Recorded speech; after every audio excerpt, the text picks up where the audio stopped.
Kakapasok lang, heto na. Malaking good news to, Senado nagsalita na, impeachment VP Sara tagilid na. Ayan, syempre itong balitang ating matutunghayan ngayon ay nagmula kay Pinas News Portal. At ito po ang inyong lingkod na si BT na magbibigay ng reaksyon at komento dito sa video na ating matutunghayan ngayon. At huwag na natin pagtagalin at sabay-sabay na natin panoorin ang laman ng video na hatid sa atin ni Pinas News Portal at bibigyan natin ng reaksyon ang balitang ito. Pasok! Bigyan natin ngayon ng reaction, opinion, itong post ni Teo Moreno. Ayun, bago natin simulan ng video ito, nais ko nga pala magbigay ng credits dito sa boses na madidinig natin ngayon at bibigyan ng reaksyon. Walang iba, kundi si General Macanas. Siyempre, suportahan natin yan, si General Macanas. Bisitahin nyo ang The General's Viewpoint, mga katunay. Ipagpatuloy natin. 9 minutes ago, sabi niya, even from the very beginning, the impeachment is constitutionally infirm. If you push through with the trial and VP Sara wins, humanda kayong lahat, may kaso. Ayun yung sinasabi natin. Yung impeachment na yan, ayaw nilang tigilan. No? Kapag si VP Sara, oras na magtagumpay dyan sa impeachment na yan at nalusutan niya yan, o kahit na ano pa, na itinatambak nila kay VP Sara para si VP Sara ay hindi makatakbo sa 2028, oras na malusutan niya lahat yan. Nako, malaking singilan ng pautang yan. Diba? Matindi. Lalo kasi nilang pinupush, no? Tinitrigger si VP Sara, no? Mas lalo nilang iniinis, mas lalo nilang ginagalit. Pero hindi naman ganun ang nangyayari. Yung sinasabi kong naiinis, hindi siya ang naiinis. Ang naiinis yung mga taong umiipit sa kanya at gusto siyang mawala sa pwesto. Yun yung mga naiinis sa kanya. Kumbaga, si VP Sara, yung pasensya ni VP Sara parang sinusubukan nila eh. No? Parang ang iniisip nila, sige, anuhin ka namin ng anuhin. Relax ka dyan. Sige, hindi ka namin titigilan. Hindi nyo iniisip paano kung si VP Sara ay makalusot dyan. Diba? Hindi nyo ba iniisip ang inyo ring kinabukasan? Yun ang iniisip nyo kasi yung present. Hindi nyo iniisip yung future. Kung iniisip nyo yung future, hindi kayo makakapag-isip ng ganyan na padalos-dalos. Okay, i-share ni Teo Moreno ang post ng Inquirer.net. Si Senate Majority Leader Francis Tolentino nagbigay ng manifestation sa Senate floor sa pag-open ng session kanina. Ito, basahin ko Senate Majority Leader Francis Tolentino makes a manifestation on the Senate floor saying the impeachment case against Vice President Sara Duterte is functionally dismissed if the Senate fails to conclude the trial before June 30, 2025. This, sabi ni Tolentino, isang abogado ito this principle is affirmed internationally. Jefferson's manual provides that unfinished business do not carry over into a new Congress. If we cannot conclude the trial before June 30, 2025, we must recognize this impeachment case is functionally dismissed by constitutional operation and no action can be taken by the 20th Congress on the matter for lack of constitutional authority. Sa totoo lang, no, pansin ko dito sa impeachment na to, no, talagang ako, nakikita ko na parang mawawalan ng saysay ito eh. No, hindi magtatagumpay itong impeachment na to kay VP Sara. Diba, unang-una nakikita naman natin sa Senado eh, may nagtayo ng Duterte Block dyan. At nakita naman natin na yung mga nanalong senador, no, talagang solid, No, solid ang pinapakitang suporta kay VP Sara dahil nakikita naman nilang may katwiran si VP Sara. At isa pa, yung mga nakaupo na senador, no, is ganun din. Meron ding mga pabor kay VP Sara. So paano ngayon 'yan? 'Di ba? Kahit itulak ng Kamara ang impeachment kay VP Sara, kung ang Senado, 'di ba, ang desisyon nila ay papabor kay VP Sara, baliwala yung impeachment na 'yan. At isa pa, kung atras ng atras ang impeachment na 'yan, ay nako, wala na talagang mangyayari diyan. 'Di ba? Kung tutuusin kasi, no, isa din sa dahilan siguro kaya inaatras yung impeachment na 'yan, parang ayaw pag-usapan. Siyempre, ilagay na rin natin yung punto na baka mamaya nag-iisip din sila sa susunod na eleksyon, lalong-lalo na sa 2028, 'di ba? Alam nila yung nangyari nitong midterm election, alam nila yung naging resulta. So maaaring mangyari yon sa 2028 kung sakasakaling si VP Sara ay sasagasa. 'Di ba? Kahit paano, syempre yung mga senador matatalino 'yan. May utak 'yan, hindi pa bara-bara kumilos 'yan. 'Di ba? Hindi naman makakarating sa ganyang posisyon 'yan kung 'yan ay bara-bara lang magdesisyon at kumilos. Ang Senado, pinag-aaralan nila ang bawat kilos nila. 'Di ba? Kapag sila ay kumilos ng bara-bara at nakinig lang sila kung kani-kanino, dahil sa gusto lang talagang ipatanggal si Sara Duterte, ang tanong ng mga senador dyan, ano ang kahihinat na namin kung sakasakaling kami ay magdesisyon kung alam naman namin na wala naman siyang kasalanan? Diba? Ganun yun. Hindi magiging maganda yung resulta sa kanila sa mga susunod. So iniisip nila, nagiging advance sila. Yung future ang iniisip nila. Diba? Kaya isa din niya siguro sa dahilan kaya umaatras yan. At isa pang dahilan, parang napapansin syempre ng Senado dyan na parang sariling kapakanan lang naman yan yung impeachment ni VP Sara. Wala namang maitutulong sa bansa yung impeachment na yan eh. Kung matanggal ba si VP Sara at hindi na makatakbo sa pwesto sa gobyerno, uunlad ba ang Pilipinas? Hindi, di ba? Wala pa ring mangyayari, ganun pa rin. Di ba? Para kasing ang nangyayari is personal lang to eh. Yung gustong matanggal si Sara Duterte sa posisyon, personal to para hindi na siya makatakbo sa 2028. Yun talaga ang iniiwasan dun, hindi dahil sa mga kaso na ikinakaso sa kanya. Diba? Kasi wala na yun eh, pinatunayan na ng COA yun eh, yung tungkol sa confidential fund. No? Paulit-ulit na sinasabi ng COA, wala siyang ginagawang anomalya. COA na nagsasabi nun. Pero hindi pa rin nila pinaniniwalaan. Diba? Kahit anong pilit, hindi maitatawid, lalo na kung lalabag sa saligang batas. Yan po ang pahayag ni Senator Tolentino. Sayang. But redemption knows no time. Si Tolentino parang nagbabago ang ihip ng hangin. He still has time, however little it may be. Banji Marino, victory is for our country and Filipinos. Wagi si Darna. Si Darna. Rudy, nag-flip si Tolentino as a revenge for not being supported by BBM sa election. Even members siya ng slate na wanted to redeem himself to be an independent for 2028. Hindi talaga maganda ang naging resulta, no, ng pagtalikod ni Tolentino sa mga Duterte. No, hindi talaga maganda. No, kita mo naman, no, kung ano ang nangyari sa political career niya. 'Di ba? Halos hindi siya nakaungos, hindi talaga siya pumasok sa top 12.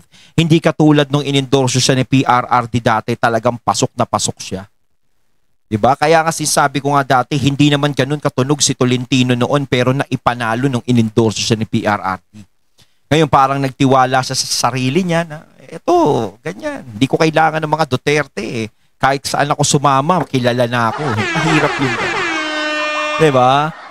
Kaya yan ang naging resulta. Ngayon siguro naiisip niya na yung mga ganyang bagay ngayon. Sa politika, naku, kailangan dyan, ang iisipin mo dyan, ang unang-una, kung sino yung politiko na malapit sa mga tao. Kung sino yung politiko na talagang pinapaboran ng mga tao. 'Di ba? Hindi yung makinarya. O sige, pagpalagay natin. Isa din sa magandang samahan yung may makinarya. Pero may makinarya nga, pero alam mo naman na negative sa kanya yung tingin ng mga tao. 'Di ba? Parang baliwala rin kahit ano pang makinarya yung gamitin mo. Si BP Sara walang makinarya. No? Hindi ganoon kalakas yung mga Duterte. 'Di ba? Wala silang ginagamit na ano. Oh, pero kita mo naman, naipanalo nila kahit papaano yung mga ini-endorso nila. 'Di ba? Oh. Dahil ang makinarya ng mga Duterte ay ang taong bayan. Yung taong bayan ang sinasandalan nila. Yun ang pinaka-importante dun. Parang ay nako. Bumalimbing. Nagbago Ako nga ang ni ihip Scrap ng Buyer. hangin. Tolentino still needs until June 30 to conclude while the people knows one day impeachment is already dismissed and should be in a trust bin long before. Carl Acasio, sayang ka tol, balimbing kasi. Yun lang. Yun talaga yung tumatak sa kanya no? Yung balimbing. Yan ang sinasabi sa kanya ng mga tao. Kahit pa paano, masakit pakinggan yun. Na balimbing ka, ganito, ganyan. Bilen Ranara, wanna end your political career? Just betray ni Duterte. Okay. So, ito, opinion ko na lang din ito. Tolentino, Escudero, magkasangga yan dahil Senate Majority Leader, ano. Yung mga earlier pronouncement ni Senator Escudero, very sure siya na mag-cross ang impeachment sa 20th Congress. Kasi kinakalendar niya na na ang trial magsimula sa July. Pag-resume ng 20th Congress. Yun ang palaging sinasabi ni Senator Escudero. Ito naman si Tolentino, tahimik lang. Eh bakit ngayon lang nagsalita si Senator Tolentino? May naaamoy ba kayo? Kailan siya nagsalita? Kasi nga syempre, naranasan niya ng matalo. Diba? Para syempre, alam niya na Alam niya na sa sarili niya kung bakit siya natalo Diba? Yun lang naman yun Oh. Syempre, alam ko na. Na-realize ko na bandang huli. May namoy. Yung nabasa kong comment na bumalimbing na. Naghahanda na para sa 2028. Nako, ang tanong dyan, kahit sabihin natin na bumalimbing na, yan nga yung sinasabi na ganyan, is kahit sabihin natin pumabor siya sa mga Duterte, ang tanong dyan is, muli ba siyang pagkakatiwalaan uli? Muli ba siyang sasamahan uli? Although, si VP Sara ay kailangan ng maraming kakampi talaga habang palapit ng palapit ang 2028. Pero sa, mas maganda kung pipiliin ni VP Sara yung mga tao na makakasama niya. Yung mga tao na i-endorso niya at mapapalapit sa kanya.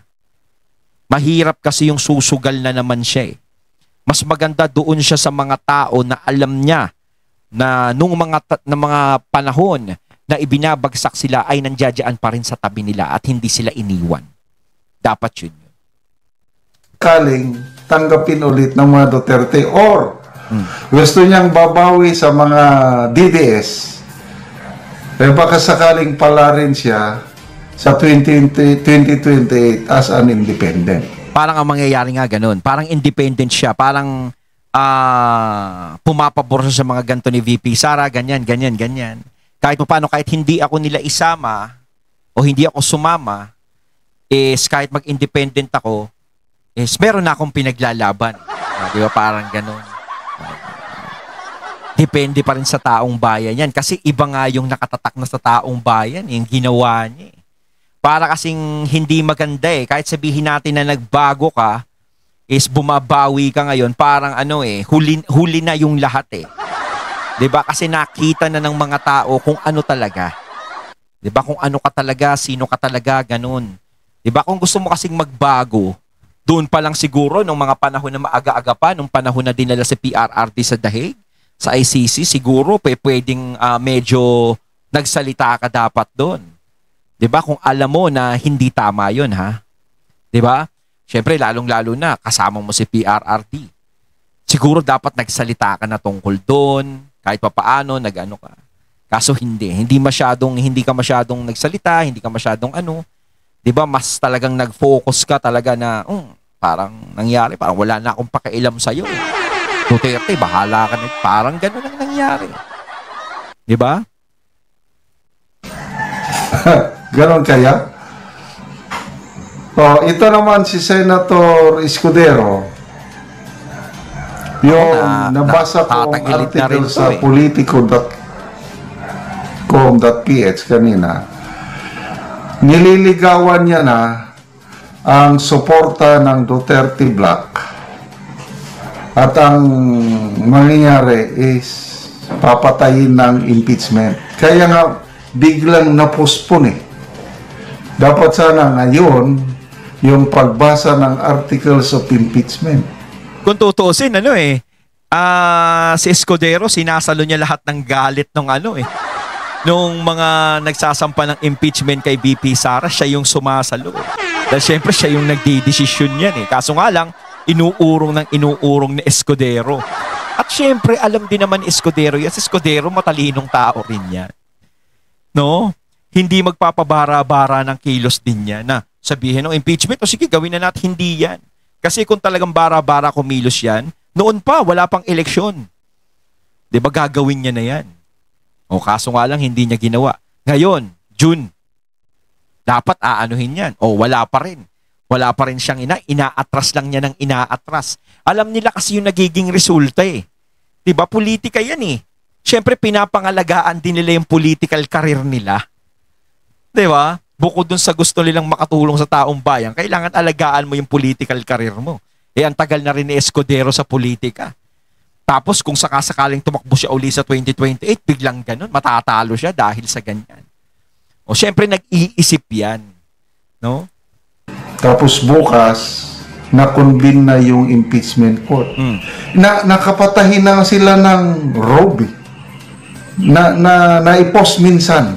Meron na. Nag-post din si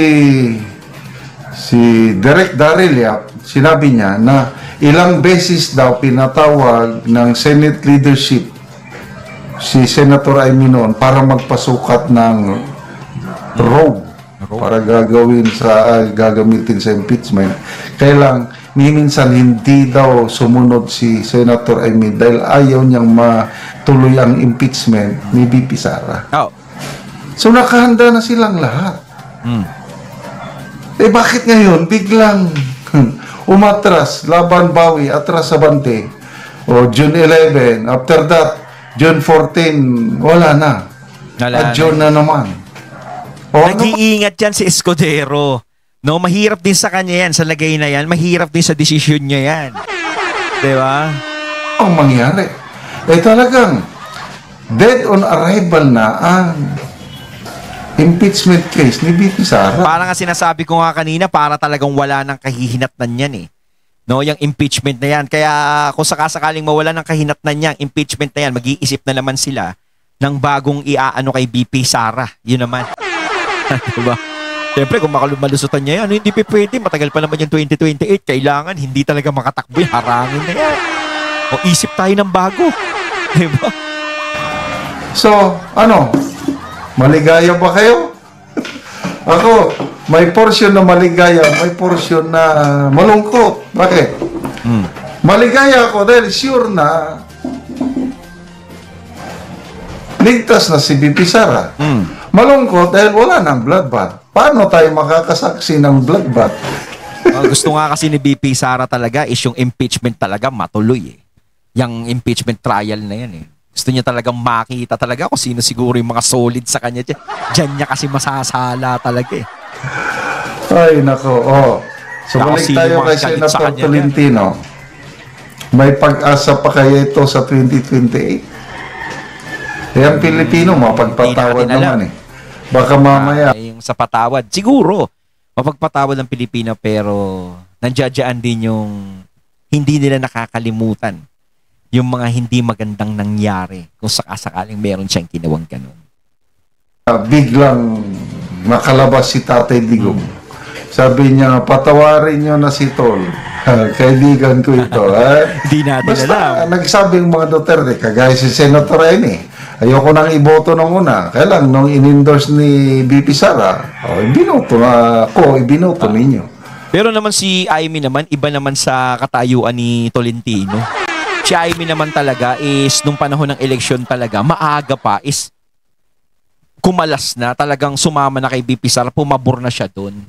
'Di ba? At saka talagang inimbestigahan niya, binuksan niya yung investigasyon kay PRRD, talagang ganon hanggang ngayon, 'di ba? Inaasikaso pa rin ni Senator Amy, 'di ba? Tapos isa pa rin siya sa tumututol sa impeachment ni BP Sara, hindi pa rin nagbago kahit papaano. So, sige. Senator Tolentino, may pag-asa pa. Suportahan mong mga Duterte. Ayun, at ating natunghayan ng video na nagmula kay Pinas News Portal. At syempre natunghayan natin ang boses na yun na binigyan natin ng reaksyon na nagmula kay General Macanas. Kayo mga katunay, anong masasabi nyo tungkol dito? Comment lang po kayo sa comment box. So once again, I'm BT and I'm out. Peace.